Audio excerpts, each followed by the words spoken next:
반갑습니다. 시편 3편입니다. 오늘은 읽지 않고 드라마 바이블로 들을 텐데 여러분 성경을 눈을 따라서 따라갈 수 있도록 하겠습니다. 3편 1절로 8절. 제3편. 다윗이 그의 아들 압살롬을 피할 때 지은 시.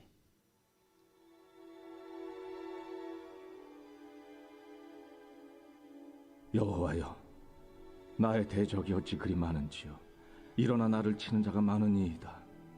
많은 사람이 나를 대적하여 말하기를 그는 하나님께 구원을 받지 못한다 하나이다. 여호와여, 주는 나의 방패시오 나의 영광이시오 나의 머리를 드시는 자이시니이다. 내가 나의 목소리로 여호와께 부르짖으니 그의 성산에서 응답하시는도다. 내가 누워 자고 깨었으니 여호와께서 나를 붙드심이로다. 천만인이 나를 에워싸 진친다 하여도 나는 두려워하지 아니하리이다. 여호와여, 일어나소서. 나의 하나님이여, 나를 구원하소서. 주께서 나의 모든 원수의 뺨을 치시며 악인의 이를 꺾으셨나이다. 구원은 여호와께 있사오니 주의 복을 주의 백성에게 내리소서. 아멘. 영상에 지금 저음이 많이 들어가서 듣기가 이제 그렇게 사운드 하진 않은데, 여러분들께서 스마트폰 가지고 계신 분들은 드라마 바이블 이렇게 하면 다 앱을 무료로 다운받을 수 있도록 되어 있고, 실제로 스마트폰 이렇게 음향으로 들을 때도 굉장히 듣기 좋습니다. 시편 녹음이 잘 된 것 같아요. 이렇게 보면 이제 4편 같은 경우는 현악에 맞춘 노래 혹은 간연하게 맞춘 노래 할 때 배경음악 같은 경우도 적절하게 잘 사용한 것 같고 나름대로 좋은 것 같습니다. 여러분, 시편 1권은요 전체 그 41편의 시로 이루어져 있습니다. 근데 이제 오늘 우리가 한번 볼까요? 3장 1절 보면 다윗이라고 나오죠. 이건 다윗의 시다 이렇게 나오는데, 이렇게 표제에 의해 다윗의 시다 이렇게 말한 게 41편 중에 37편이 그렇게 나옵니다. 근데 표제에 없다고 해서 다윗의 시가 아니냐, 그러지 않습니다. 어제 살펴본 2편 같은 경우에는 어쨌죠?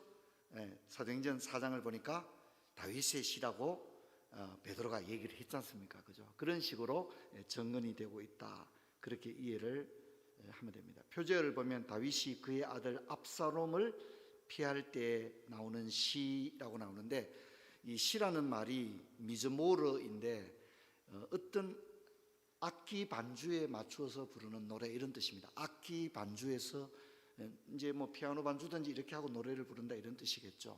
물론 당시에는 피아노는 당연히 없었겠죠, 그죠? 주로 현악이나 관악과 관계되는 그런 악기들이 있지 않았을까, 뭐 가령 수금 같은 것이 있지 않았을까, 이렇게 생각합니다. 자, 그런데 이 3편의 주제를 보면 이게 이제 탄원이거든요. 탄원. 슬픈 감정을 드러내는 그런 노래다 보니까 아마 제 생각에는 그 단조 형태의 아주 그 인간의 비탄의 마음을 잘 드러낸 그런 노래가 아니었을까, 이렇게 제가 생각을 해봤습니다. 여러분, 일단 이제 여러분 사무엘하 15장으로 한번 가볼까요? 사무엘하 15장, 다윗이 압살롬을 피할 때의 이야기가 사무엘하 15장에 나옵니다. 우리 한번 가보도록 하겠습니다.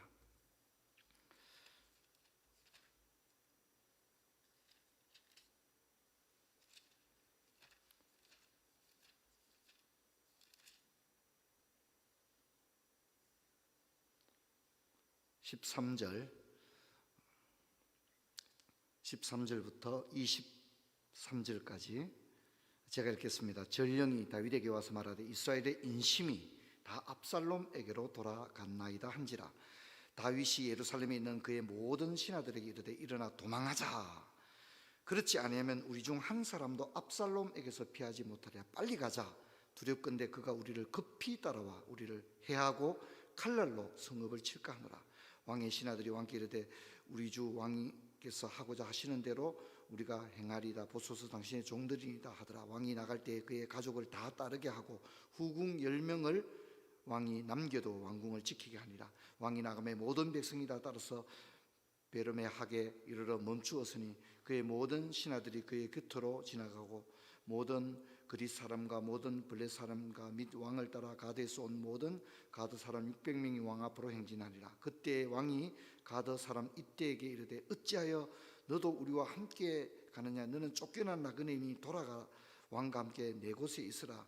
너는 어제 왔고 나는 정처 없이 가니 오늘 어찌 너와 우리와 함께 떠돌아다니게 하리요? 너는 돌아가고 내 동포들도 데려가라. 은혜와 진리가 너와 함께 있기를 원하노라 하니라. 이때가 왕께 대답하여 이르되 여호와의 살아계심과 내 주 왕의 살아계심으로 맹세하나이다. 진실로 내 주 왕께서 어느 곳에 계시든지 사나 죽으나 종도 그곳에 있겠나이다 하니 다윗이 이때 이르되 앞서 건너가라 하매 가드 사람 이때와 그의 수행자와 그와 함께한 아이들이 다 건너가고 온 땅 사람이 큰 소리로 울며 모든 백성이 앞서 건너가며 왕도 기드론 시내를 건너가니 건너간 모든 백성이 광야 길로 행하니라. 30절 같이 읽겠습니다.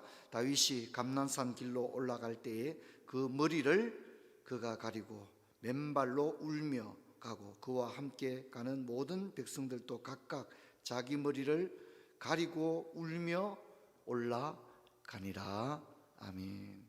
그렇게 이야기를 하고 있습니다. 그래서 우리가 성경 읽기가 이제 좀 더 깊어지게 되면 시편과 역사서가 함께 연결된다는 것을 알 수 있습니다. 다윗의 일대기가 사무엘 상하에 나오잖아요. 그렇죠? 그러니까 여기에 다윗이 어떤 일대기가 역사서와 함께 연결이 되어집니다. 그래서 시편 2편이 사도행전 4장과 연결되었다면 오늘 시편 3편은 사무엘라 15, 16장과 연결이 되는 겁니다. 그래서 우리가 시편 3편을 읽을 때 사무엘라 15, 16장이 생각나고 사무엘라 15, 16장을 읽을 때 시편 3편이 생각이 나게 되는, 그렇게 되어야만이 성경 읽기가 입체적이고 연대적으로 연결이 된다. 그렇게 생각이 됩니다. 무슨 얘기냐면 아이고 내가 성경을 십독했는데 이게 아니라 성경을 읽을 때 역사서를 읽을 때 시편이 연상이 되어져야 이게 내 성경 읽기가 어느 정도 올라왔다 이렇게 이야기를 할 수 있습니다. 여러분 보십시오. 아들에게 쫓기는 다윗이 나옵니다. 일종의 구태타입니다. 아들이 아버지를 모하는 사건입니다. 좀 얼마나 영화 같고 소설 같은 그런 이야기입니까? 왕위를 빼앗기고 정처 없이 피난길에 오른 다윗의 항망함이 아주 잘 드러나고 있습니다. 그래서 1절과 2절, 6절을 보면 시인의 상황이 여과 없이 드러납니다. 저는 이런 생각을 합니다. 기도라는 것은 있는 그대로 이야기하는 겁니다. 있는 그대로 꾸미는 게 아니라 하나님은 모든 것 아시기 때문에 하나님은 있는 그대로 이야기합니다. 다윗이 뭐라 합니까? 주님, 내 대적이 왜 이리 많습니까? 사울 왕에게 쫓겨다닐 때가 어제 같은데 이제 고생 끝났다고 싶었는데 생각지도 않은 누가 자기를 괴롭히는 겁니까? 자기의 아들이 자신을 인생을 이렇게 초라하게 하리라고는 생각하지를 못했던 거죠. 그리고 여러분 6절을 보면 천만인이 나를 에워싸 진치고 있다. 또 이렇게 고백을 하고 있습니다. 그래서 여러분 우리가 하나님 앞에 기도할 때 내 심정을 그대로 고백하는 것이 저는 가장 아름다운 기도라고 생각합니다. 그래서 한나가 나는 마음이 슬픈 여자입니다. 여러분 그 한마디의 기도 속에 참으로 그녀의 주님을 향한 절박한 심정이 다 토하여져 있는 것입니다. 그리고 2절과 4절 뒤에는 셀라가 나오죠. 그리고 8절에도 셀라가 나오죠. 근데 이 셀라가 나오는 대목을 보면 이 셀라라는 말은 좀 해석하기가 좀 쉽지는 않습니다. 그런데 이제 우리가 쉽게 생각하면 선행하는, 즉 앞에 나온 것에 대한 어떤 반응으로 셀라 이렇게 하는 건데 이것은 오늘날로 치면 아멘과 같은 것입니다. 우리 아멘이 뭡니까? 말씀대로 그대로 이루어질 것을 믿습니다. 그래서 우리가 말씀 듣고 아멘 그러잖아요, 그죠? 그래서 어떤 이제 앞에서 토했던 그 고백에서 그 다음으로 바로 넘어가지를 못하는 거예요. 왜냐하면 그 고백이 너무나도 굉장히 질적이고 의미가 있기 때문에.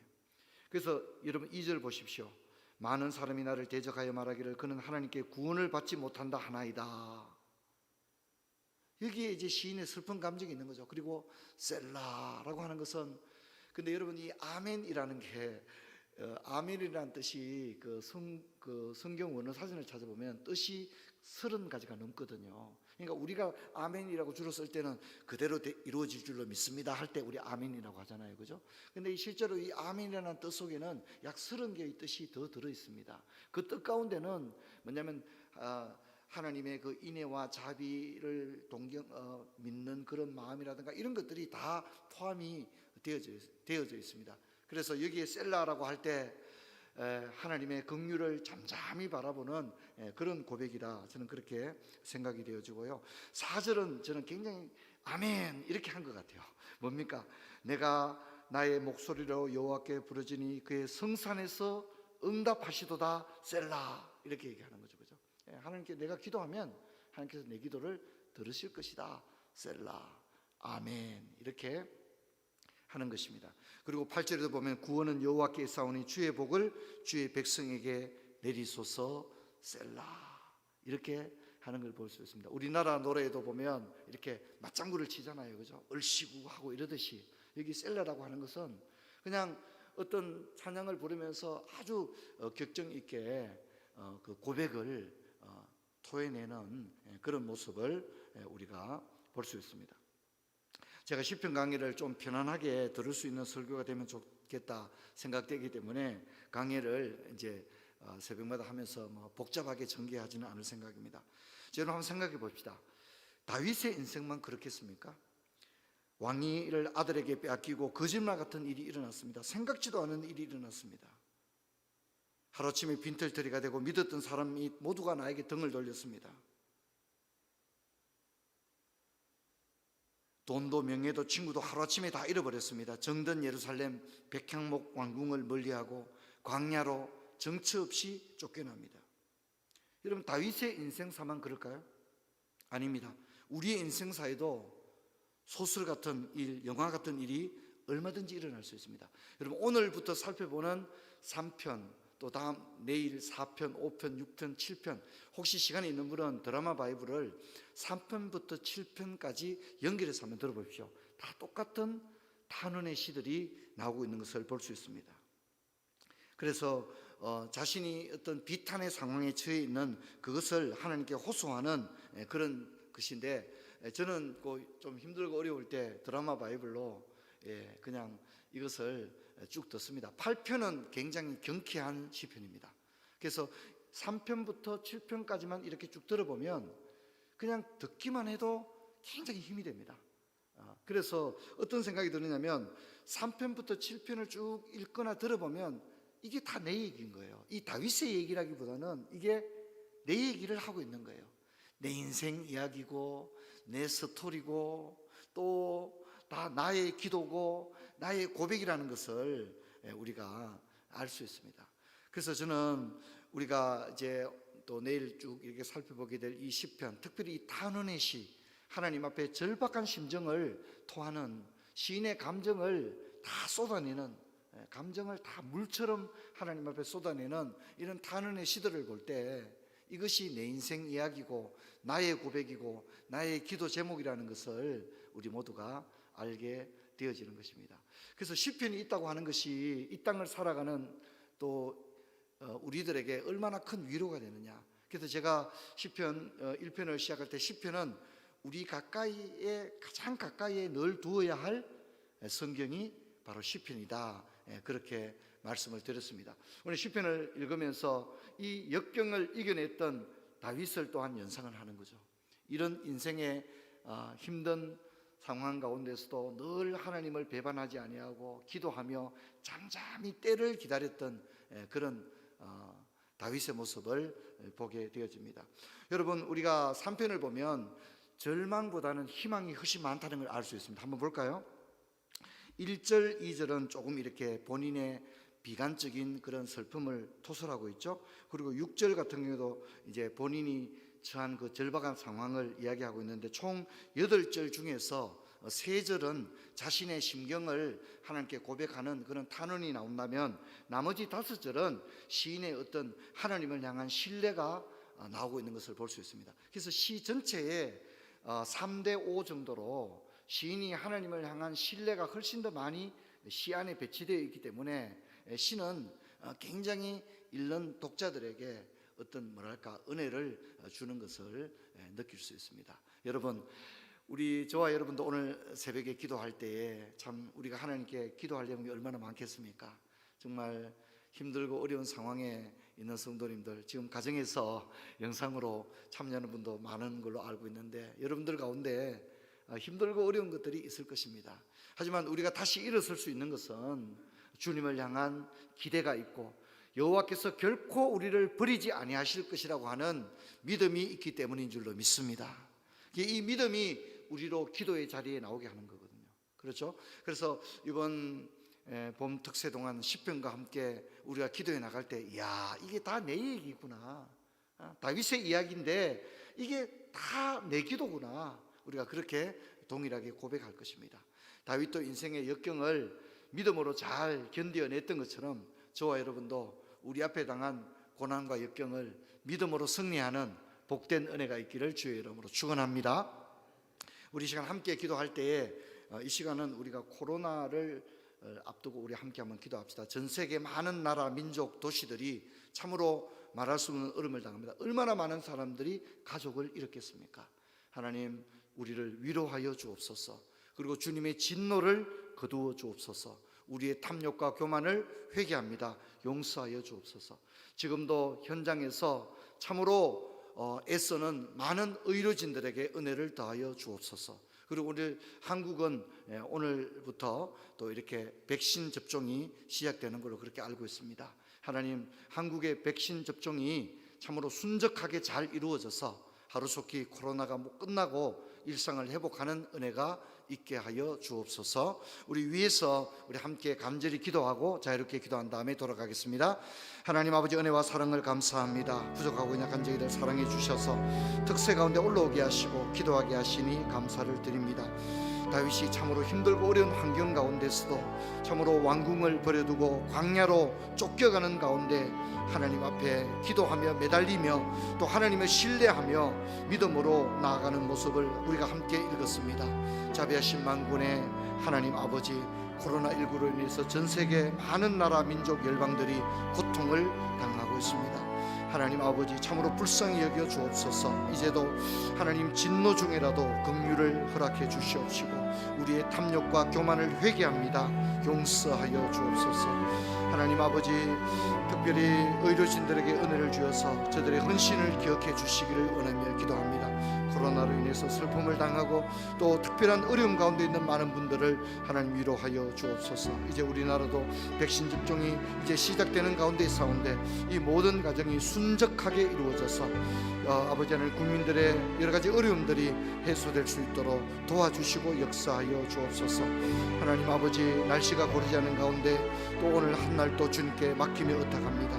믿음으로 말미암아 승리하는 복된 이 하루가 되게 하여 주시옵시고 특세 가운데 특별한 기도 제목을 가지고 하나님께 기도의 자리에 앉은 우리 성도님들 기억해 주시고 저들의 기도를 하나님께 아뢰일 때에 다윗처럼 힘들고 어려운 환경 가운데서도 주님을 바라볼 수 있는 그런 저희들이 되게 하여 주시옵소서.